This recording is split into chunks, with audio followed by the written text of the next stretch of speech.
Boa tarde a todos, graça e paz.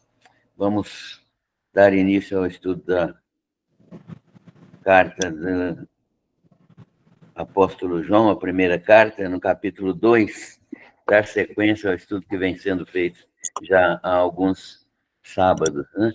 Hoje nós vamos ler o texto de 1 João 2, de 12 até 17. Esses 5 versículos aqui, 6 versículos, né? João 2, de 12 a 17. E ele começa assim: Filhinhos, escrevo-vos, porque pelo seu nome vos são perdoados os pecados. Pais, escrevo-vos, porque conhecestes aquele que é desde o princípio.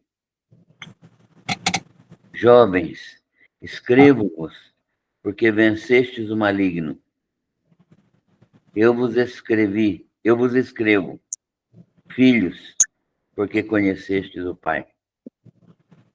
Eu vos escrevi, pais, porque já conhecestes aquele que é desde o princípio. Eu vos escrevi, jovens, porque sois fortes e a palavra de Deus está em vós, e já vencestes o maligno. Não ameis o mundo, nem o que no mundo há. Se alguém ama o mundo, o amor do Pai não está nele. Porque tudo que há no mundo, a concupiscência da carne, a concupiscência dos olhos e a soberba da vida, não é do Pai, mas do mundo. E o mundo passa e a sua concupiscência, mas a palavra do Senhor permanece para sempre. O mundo passa e a sua concupiscência, mas aquele que faz a vontade de Deus permanece para sempre. E o versículo 17 é esse que termina o texto que nós acabamos de ler. Vou repeti-lo. O mundo passa e a sua concupiscência, mas aquele que faz a vontade de Deus permanece para sempre. Senhor, nós agradecemos a tua bondade, a tua misericórdia, que manifestam-se completamente na nossa vida pela graça do Senhor Jesus.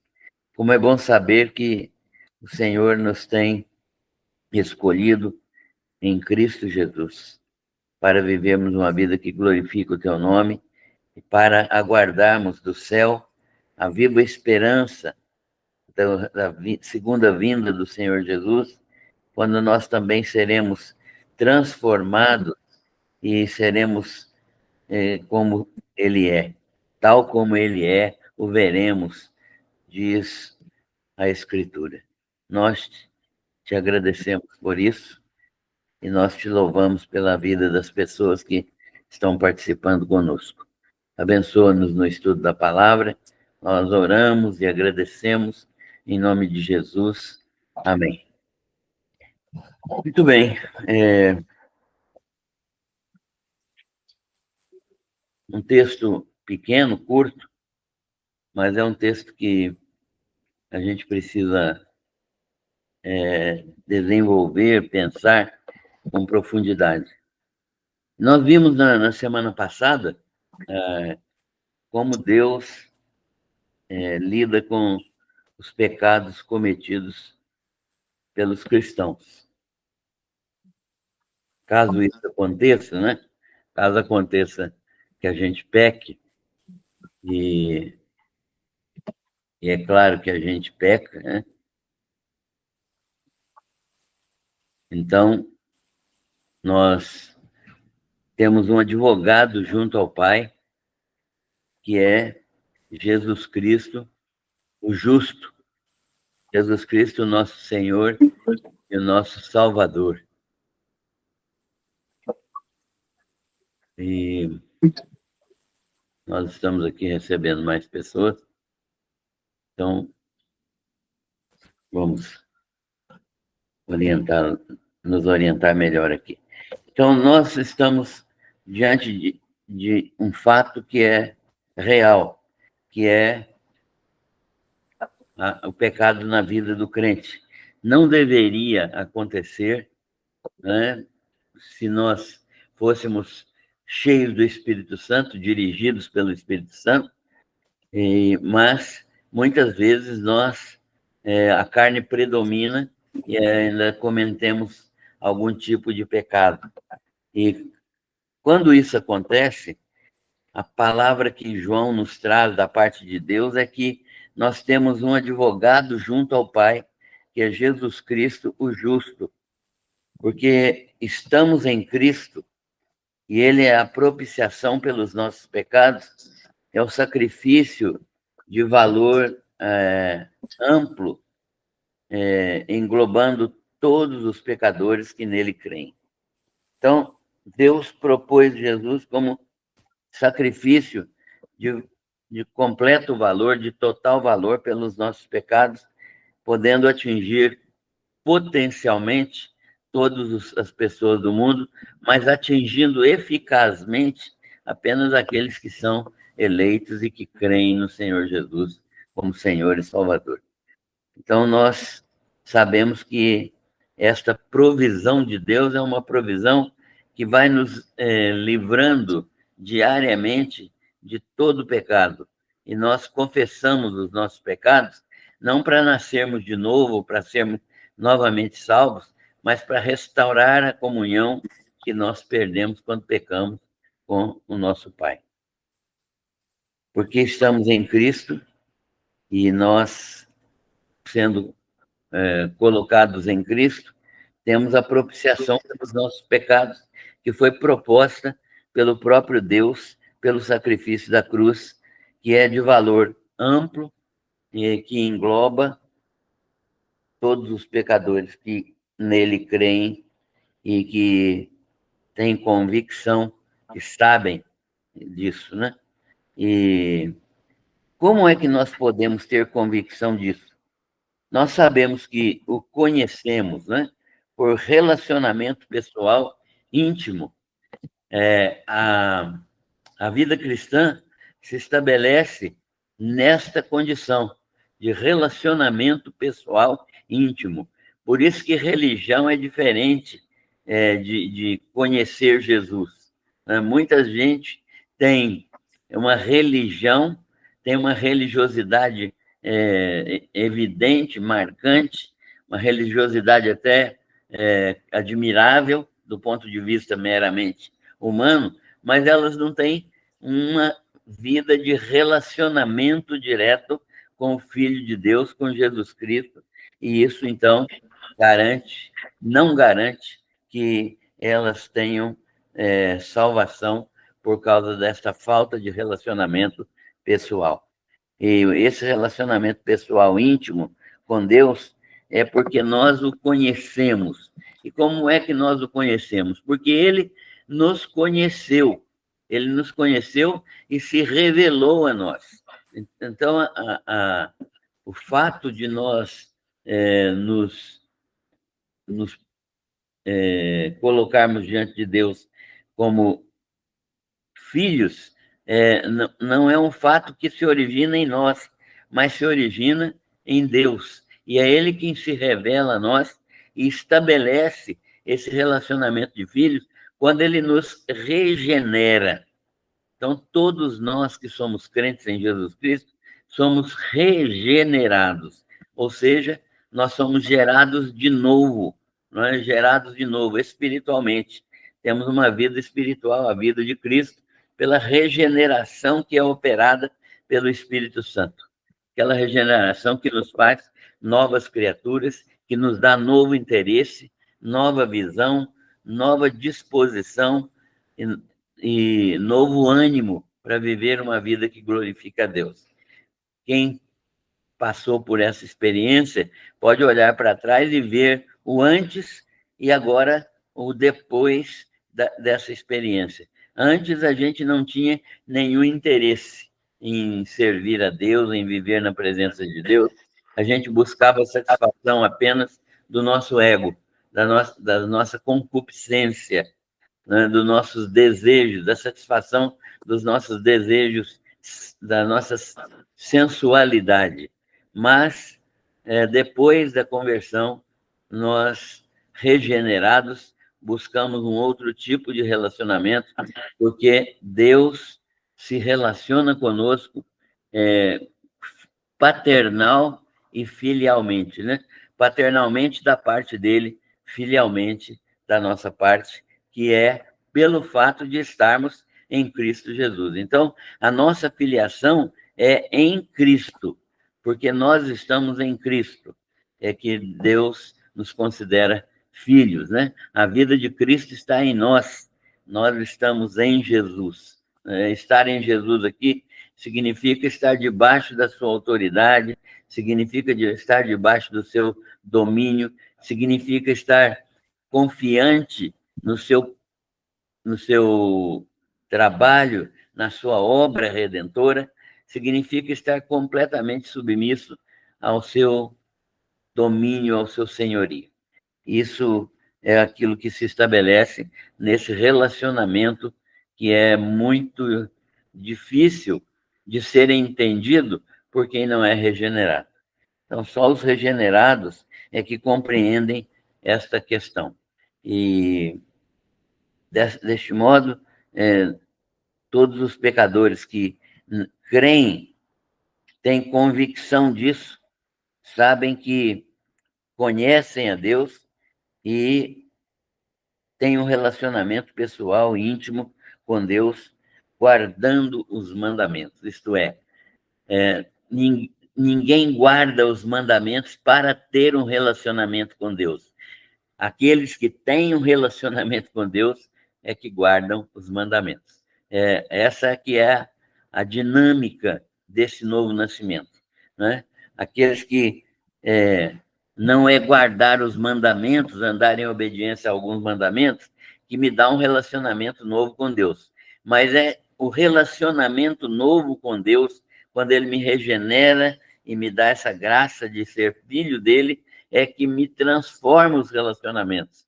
Então, o relacionamento com Deus e guardar os mandamentos é uma consequência do novo nascimento. Eu não posso, eu não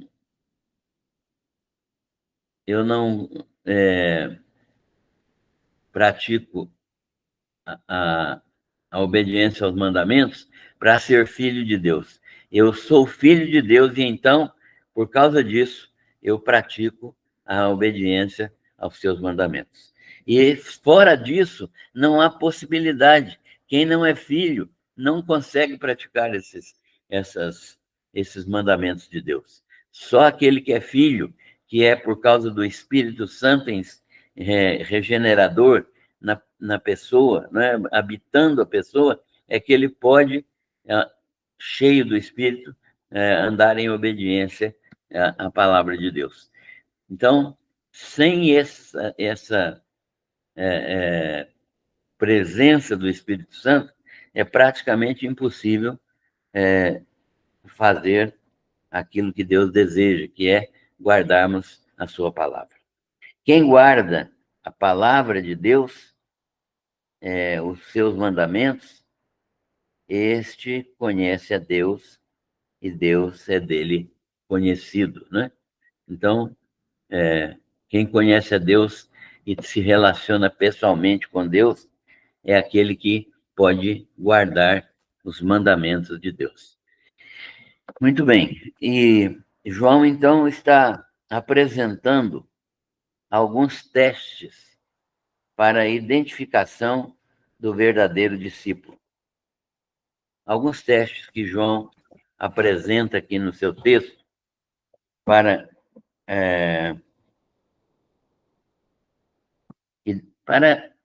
avaliar, identificar o verdadeiro discípulo. Nós vimos isso também parcialmente na semana passada. O primeiro teste que João apresenta aqui, para ver aquele que é um verdadeiro discípulo, quem é filho de Deus e que está vivendo na presença de Deus, é o seguinte: primeiro, aquele que diz que o conhece, que conhece a Deus, e não guarda os seus mandamentos, é mentiroso.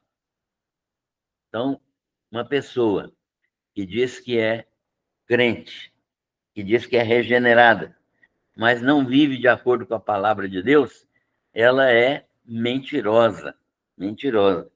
E ela não está andando de acordo com o que a palavra manda. Portanto, ela não conhece verdadeiramente a Deus. É mentiroso. Segundo teste que nós temos aqui, que nós mencionamos já também rapidamente, é que aquele que diz que está em Cristo, aquele que diz que está em Cristo, também deve andar como ele andou. Viver, né? Andar aqui significa viver, como ele viveu, como ele andou, como Jesus andou.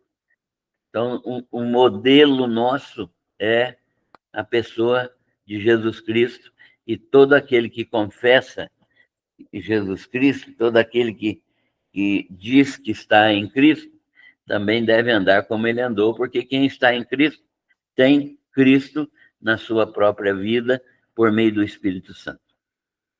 Um terceiro teste que aparece no texto que nós já estudamos é que aquele que diz que está na luz, conforme João ensinou, né? Aquele que nós devemos andar na luz, né? Como ele na luz está, e nós devemos também andar na luz. Aquele que diz que está na luz também deve andar como ele andou, né? Estar na luz significa estar com Jesus, estar no seu domínio, na sua influência, na sua presença, na sua companhia. E um quarto teste que ele nos apresenta é aquele que ama seu irmão está na luz, mas aquele que diz estar na luz e odeia seu irmão, até agora está em trevas. Isso aqui é realmente um teste pesado, né? Um teste de muita responsabilidade, pensarmos nele e vermos se estamos praticando ou não. Aquele que ama seu irmão está na luz. Então, o fato de estarmos em Cristo nos identifica com os nossos irmãos. Todos os que estão em Cristo devem ser amados por mim que estou em Cristo. Eu devo ser amado pelos meus irmãos e devo amar aos meus irmãos, porque nós estamos em Cristo e isso é uma unidade. Nós temos a vida de Cristo e a vida de Cristo nos confere essa unidade. Nós somos um só em Cristo Jesus. O corpo de Cristo é constituído de todos os servos que creem em Jesus como Senhor e Salvador, e nós temos uma unidade, não é? Uma unidade. Paulo ensina isso aos Efésios, a unidade da fé. Então, aquele que ama seu irmão está na luz. Todos os que estão na luz são aqueles que amam aos seus irmãos. Mas aquele que diz estar na luz e odeia o seu irmão, e odiar aqui não é apenas não gostar ou ter raiva, é não tomar qualquer atitude favorável em relação ao seu irmão. Até agora está em trevas, né? Então, isso é muito sério e nós precisamos avaliar se há irmãos com os quais a gente não tem comunhão, se há irmãos com os quais a gente não tem disposição de relacionamento, se há irmãos que nós não temos disposição de servir, ou não precisamos odiar no sentido de desejar a morte deles, não. Podemos estar pecando somente por omissão nessa questão. Então, nós precisamos avaliar isso, porque aquele que não ama seu irmão, que odeia seu irmão, até agora está em trevas. No texto que nós lemos hoje, temos o apóstolo, que é um pastor amoroso, não é? Um pastor que verdadeiramente é amor, né?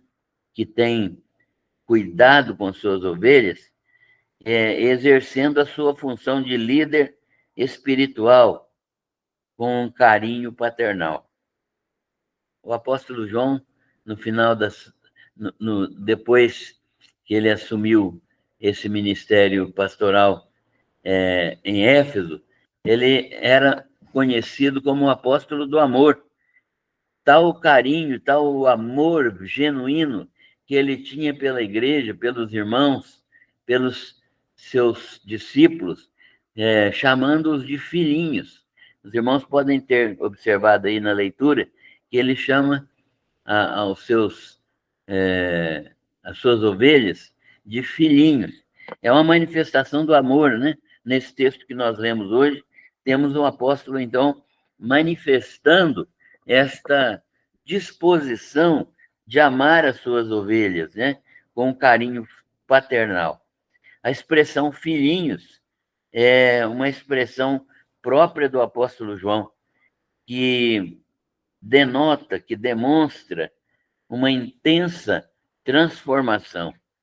Esse João aqui foi chamado por Jesus, juntamente com Tiago, como Boanerges, ou seja, filhos do trovão, porque eles passaram numa aldeia de samaritanos lá e foram rejeitados, e eles falaram para Jesus assim: o senhor quer que a gente faça descer fogo do céu para acabar com esse povo aqui? Então, Jesus falou com eles: vocês não sabem de que espírito vocês são, né? Esse homem que, juntamente com Tiago, seu irmão, desejou que caísse fogo do céu sobre aquela aldeia, é o homem que, transformado pelo poder do Espírito Santo, se transfigurou no apóstolo do amor, né? Essa expressão, então, ficou característica, meus filhinhos, ficou característica do apóstolo João. E ele passou de filho do trovão para apóstolo do amor. Como o Espírito de Deus pode trabalhar e transformar as vidas das pessoas, né? Então, nós vemos aqui exatamente essa transformação. E ele está, então, cuidando do seu rebanho, cuidando dos seus filhinhos, e ele está dando a razão de ter escrito a carta. Ele está dizendo por que ele escreveu esta carta. A carta é para que os crentes tenham certeza de que os seus pecados são perdoados por causa do nome, que significa a pessoa e as ações de Jesus, né? Quando se fala na Bíblia sobre em nome de Jesus ou no nome de Jesus, não é simplesmente repetir o nome de Jesus, né? Não é simplesmente ficar repetindo o nome de Jesus, como a gente vê alguém falando aí. Mas significa que esse nome representa a pessoa e as ações de Jesus.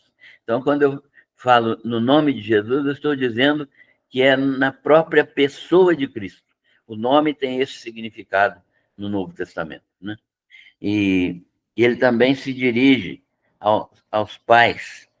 Ele se dirige aos pais, aos filhos, e se dirige a todos os crentes, desejando que eles conheçam perfeitamente a razão de João ter escrito esta carta. Ele escreveu esta carta para que os crentes tenham certeza de que os seus pecados são perdoados por causa do nome de Jesus. Os pecados dos crentes são perdoados, sim, não pelos méritos dos crentes, não por causa de alguma coisa que os crentes façam, não porque oram muito, ou jejuam, ou contribuem, ou lecionam, ou pregam, não é por nada disso. Isso é tudo privilégio. Isso tudo é privilégio, né? Contribuir, pregar, orar, jejuar, é, participar dos cultos, isso tudo é privilégio que Deus nos dá. E nós precisamos entender isso, né? Tem gente que entende isso como sacrifício. Não, não é sacrifício, é privilégio. E é claro que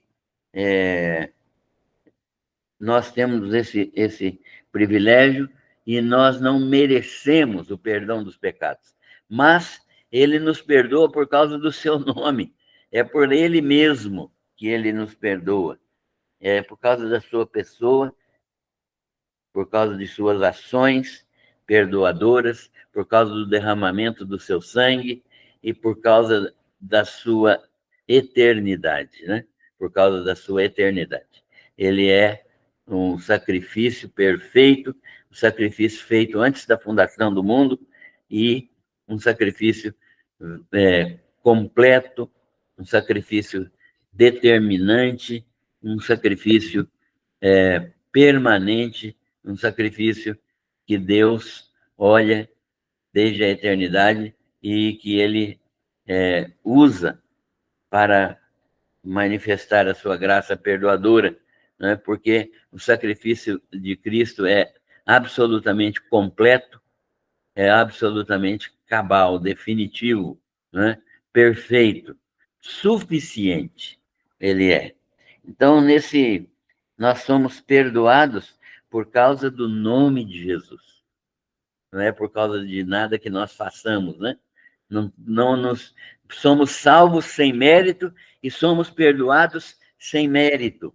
Somos salvos nos méritos de Cristo e somos perdoados quando cometemos algum pecado nos méritos de Cristo. Isso precisa ficar muito claro na nossa vida. Ele também, o apóstolo João também se dirige aos pais. Aos pais. Quem são os pais? Os crentes mais antigos, né? Muitos dos quais conheceram, tiveram um relacionamento real com o Senhor Jesus. Ou tiveram um relacionamento real com os apóstolos, né? Então, aqueles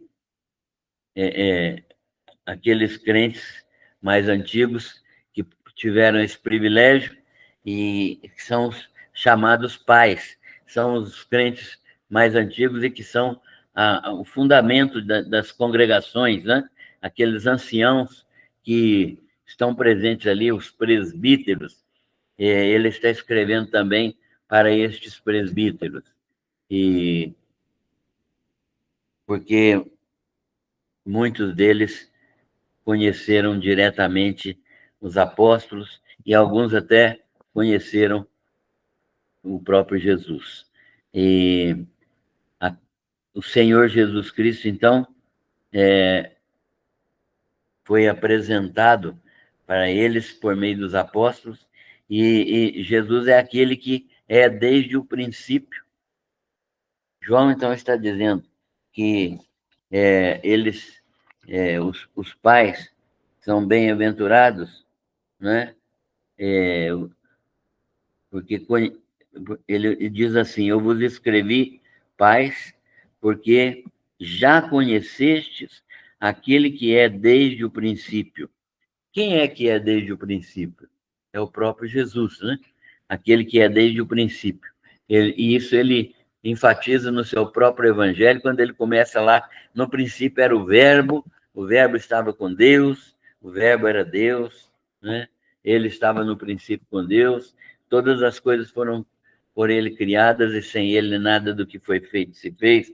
Então ele vai descrevendo tudo aquilo que ele recebeu por meio do Espírito Santo, diretamente de Deus, né, para anunciar a vinda de Jesus Cristo ao mundo no seu evangelho. Então, aquele que é desde o princípio, é um privilégio que esses pais da igreja tiveram, né? Conhecendo, eles tiveram um relacionamento direto, real, com o Senhor Jesus, aquele que é desde o princípio. Ele dirige também a sua palavra agora aos jovens, aqueles que são mais, que têm menor idade, né? Que não são tão idosos como os pais, que se converteram posteriormente. Eles são crentes mais moços, mais vigorosos, fortes. Eles, segundo o apóstolo João, pela sua conversão, porque eles creram no Senhor Jesus, eles venceram o maligno. E essa é uma experiência maravilhosa, né? Porque tem muito crente que tem medo de mencionar até, de falar até no diabo e nos demônios, né? Mas a palavra nos ensina que nós vencemos o maligno em Cristo. Tudo já foi determinado e destruído poderosamente na cruz e na ressurreição. Então, nós temos essa alegria de ver que o apóstolo está fortalecendo esta ideia na cabeça dos crentes mais jovens, dizendo que eles venceram o maligno, mas eles venceram o maligno não pelo sua própria competência, mas é pela palavra de Deus. O texto é muito claro, né? Venceram o maligno pela palavra de Deus que estava neles. Qual é a palavra de Deus que estava neles? Né? Tem a palavra, Jesus Cristo é a palavra viva. Jesus Cristo é a palavra viva, ele é a palavra da vida. Jesus é, então, a própria palavra de Deus, né? O Logos, né? Quando João escreve, ele no princípio era o verbo. O verbo aqui é uma expressão grega que significa, que é traduzindo a palavra logos, né?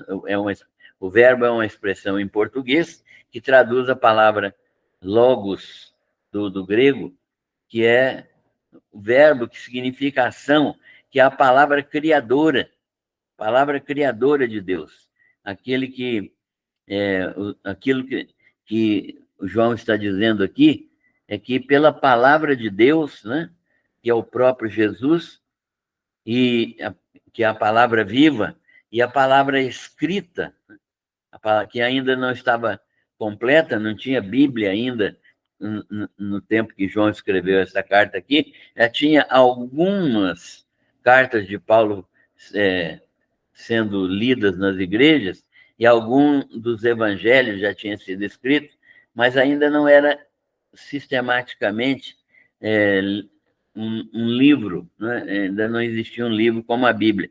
Então, ele está dizendo que esses irmãos venceram o maligno pela palavra falada. Os apóstolos falavam, e os profetas do Novo Testamento também falavam, né? E pregavam esse evangelho, e eles venceram, então, o maligno pela palavra de Deus que estava neles, né? A palavra de Deus que estava neles, o próprio Jesus Cristo que estava neles, como nós já vimos aqui, eles estavam em Cristo e Cristo estava neles.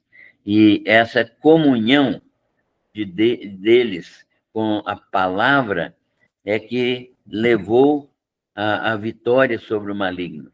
E como que é essa comunhão com a palavra? Né? Se Jesus agora está no céu, como é que é essa comunhão com a palavra? É o estudo, a obediência, o testemunho na dependência da iluminação do Espírito Santo, na dependência daquilo que o Espírito Santo faz de iluminar a palavra de Deus. Nós não podemos compreender a palavra de Deus sem a iluminação do Espírito Santo. Então, esse Espírito Santo que está em nós, conforme nós vamos ver o próprio apóstolo João falando no texto, nestes textos da carta, ele falando que nós temos a unção do santo, né? O que é essa unção do santo, senão a presença do Espírito Santo dentro de nós, né? Nos nossos corações, para iluminar a nossa compreensão da palavra.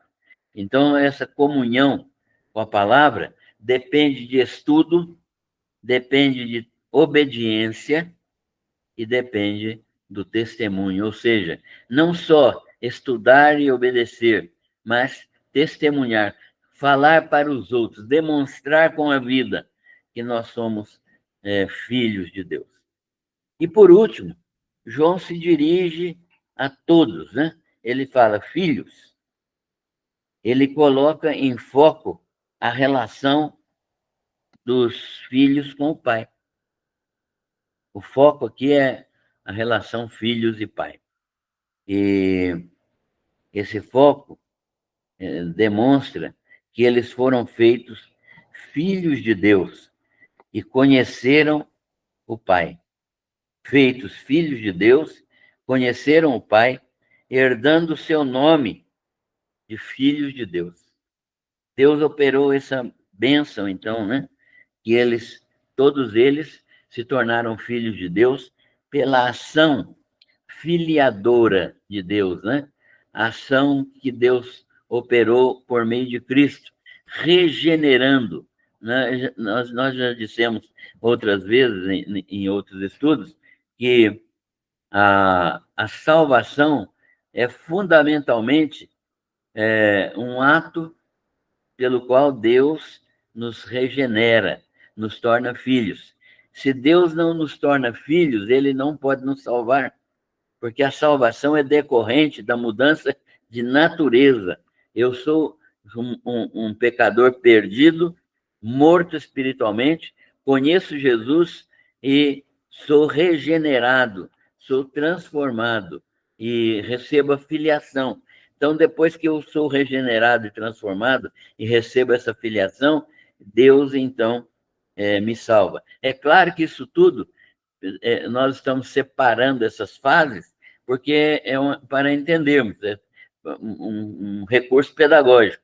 Mas isso tudo é feito num momento só. Mas Deus primeiro me transforma em filho, conforme João ensina, né? Mas a todos quantos o receberam, deu-lhes o poder de serem feitos filhos de Deus, a saber, os que creem no seu nome, né? Então, João está dizendo que todos aqueles jovens e todos aqueles idosos lá, aqueles mais maduros, todos eles estão diante de Deus como filhos, diante do Pai, porque eles foram feitos filhos de Deus, conhecendo o Pai e herdando o nome dele e o nome de filhos de Deus.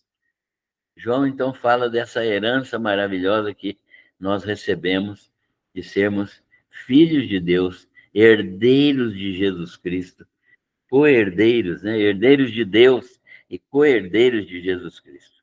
Vamos herdar o mesmo que Jesus herdar, né? Tudo aquilo que é herança de Jesus é herança nossa também. No versículo 14, ele repete as razões de sua escrita para os seus filhinhos. Ele, então, passa a exortar a todos. Como é que ele exorta as pessoas? Ele, no versículo 14, ele diz: eu vos escrevi, porque já conheceste aquele que é desde o princípio. Eu vos escrevi, jovens, porque sois fortes e a palavra de Deus está em vós, e já vencestes o maligno. Então, ele reforça aquilo que ele está falando nos versículos 12 e 13. Mas ele se dirige aos crentes como seus filhinhos, e ele repete as razões de sua escrita para os seus filhinhos. Então ele diz assim: Não ameis o mundo, nem o que no mundo há. Se alguém ama o mundo, o amor do Pai não está nele, né? Então, não amem o mundo. Tudo que representa o sistema iníquo que é contrário ao que está em oposição à vontade revelada de Deus. O que é mundo? Mundo. A gente precisa entender porque a Bíblia apresenta vários significados para a palavra mundo. Tem a palavra mundo, que é o conjunto de toda a criação, né? Tem a palavra mundo, que significa toda a humanidade, e tem a palavra mundo, que significa um sistema de vida, um sistema filosófico, espiritual, negativo, né?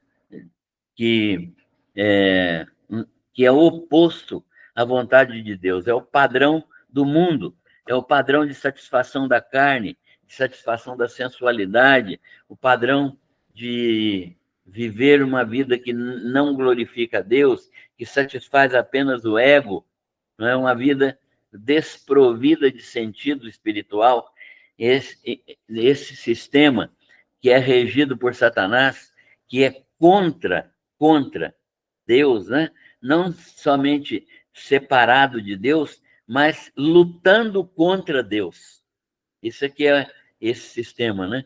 Porque poderia somente ser separado de Deus indiferente, mas não é indiferente, é lutando contra Deus. Há uma batalha para destruir o reino de Deus, que é uma batalha perdida, nós já sabemos, mas que Satanás e o mundo permanecem nisso, né? Então, o mundo existe, o mundo está existindo e procurando fazer esse tipo de vontade que é satânica, né? Que é oposição à vontade de Deus. É tudo aquilo que satisfaz o homem, satisfaz a carne, satisfaz a concupiscência, os desejos imorais e ilícitos, antiéticos e da carne, e que buscam a sua própria satisfação. Então, esse sistema é que Paulo e o apóstolo João chamam de mundo, né? Mundo. E esse sistema que está sendo mencionado aqui. Então ele diz: não ameis o mundo, não ameis o mundo, esse sistema. Não deixe esse sistema separado de Deus, que é o oposto a Deus, anti-Deus, né? Contra Deus. Não deixe esse sistema influenciar vocês. Não deixa, né? Ele não ameis o mundo, nem o que no mundo há. Se alguém ama o mundo, o amor do Pai não está nele. Isto é, não é possível conciliar amor ao mundo e amor ao Pai. Não é possível conciliar o amor ao mundo ou amor ao Pai. O amor ao Pai nos separa completamente do mundo. O amor ao mundo nos separa completamente do Pai. O amor ao mundo indica que a pessoa ainda está perdida. O amor ao Pai é uma clara demonstração de que a pessoa já está salva. Então, ele repete essa, essa frase, né? Não ameis o mundo, porque tudo que o mundo representa, o sistema iníquo que é contrário, que está em oposição e que luta contra a vontade revelada de Deus, esse sistema é um sistema oposto a Deus, e quem ama esse sistema, quem está neste sistema, não pode amar a Deus. Não ama, segundo aspecto que ele levanta é o seguinte: não amem o que há no mundo. Não é para não amar só o mundo, mas aquilo que há no mundo. O que há no mundo hoje que a gente pode identificar? Que ele está falando agora de um mundo que Primeiro, ele fala do sistema, de um sistema filosófico, espiritual. Há um espírito de rebelião contra Deus e,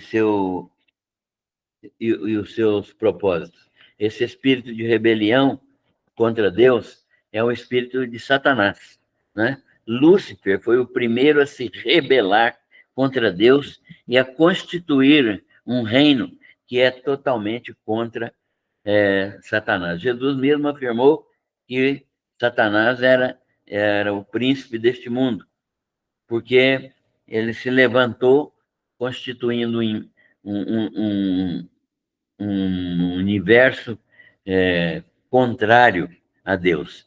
Em segundo lugar, ele está falando das coisas do mundo que nos atraem. Que coisas do mundo que nos atraem? Tudo. Tudo no mundo pode nos atrair. A concupiscência da carne. O que é a concupiscência da carne?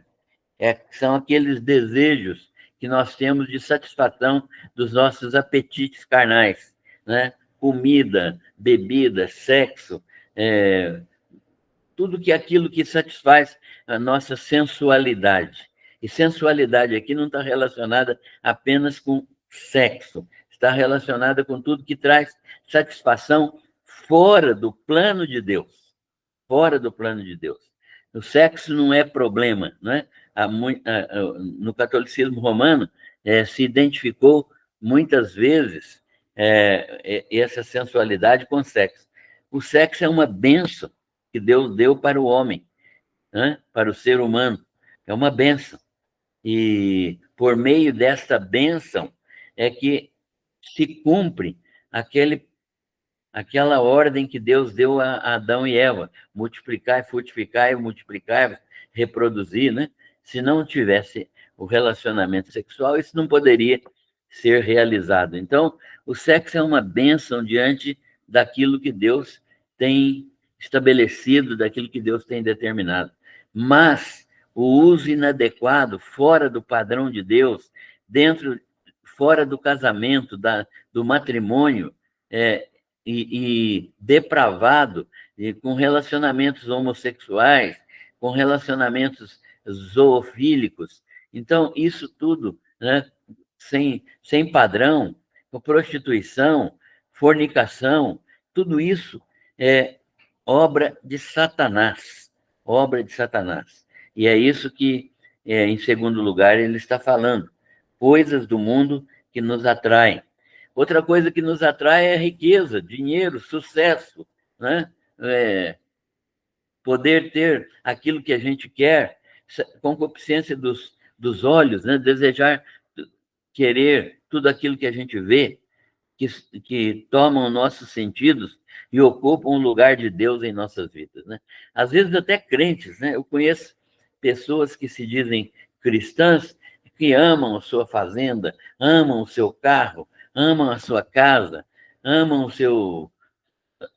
alguma coisa que tem, não é? Que investiu muito naquilo, amam seus livros, amam uma série de possibilidades que nós temos de amor a essas coisas, né? Tem aqueles que amam a família acima de qualquer coisa, né? Acima até do próprio Deus, aqueles que amam o marido ou a esposa acima de qualquer coisa, acima do próprio Deus.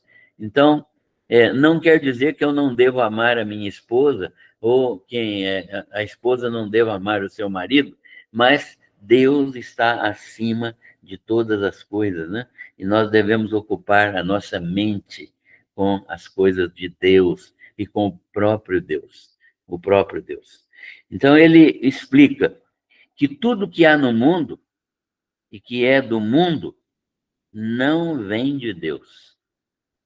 Se alguém ama o mundo, o amor do Pai não está nele. O que há no mundo, segundo ele, é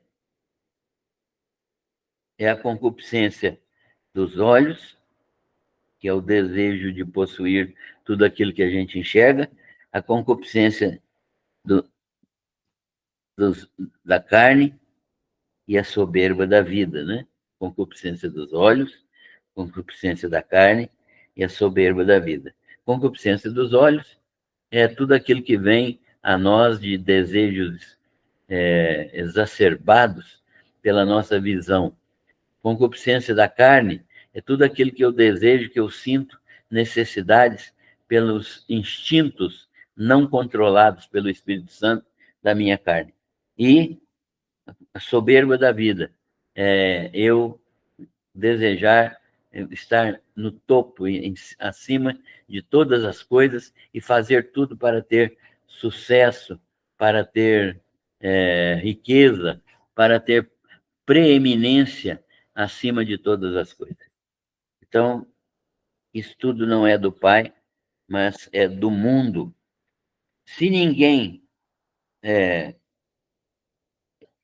se alguém ama o mundo, diz o apóstolo João, o amor do Pai não está nele. Então ele diz: não amem o mundo, nem o que há nele.